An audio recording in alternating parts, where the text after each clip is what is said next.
Sebuah speedboat jurusan Tarakan, Nunukan mengalami kecelakaan di Sungai Sembakung, Kecamatan Sembakung, Kabupaten Nunukan, Provinsi Kalimantan Utara, Senin, tanggal 7 Juni tahun 2021, siang.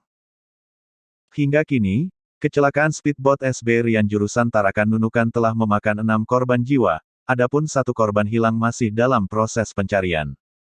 Kuat dugaan, speedboat non-reguler ini kelebihan muatan. Kapal ini memuat 31 orang ini, padahal seharusnya speedboat SB Rian ini hanya mengangkut maksimal hanya untuk 20 orang. Sekadar diketahui, speedboat itu membawa 31 penumpang dan 7 diantaranya merupakan anak-anak. Terbaliknya speedboat itu menyebabkan 6 orang meninggal dunia, 3 orang diantaranya merupakan orang dewasa dan 3 lainnya anak-anak. Hingga saat ini, seorang wanita berusia sekira 47 tahun belum ditemukan.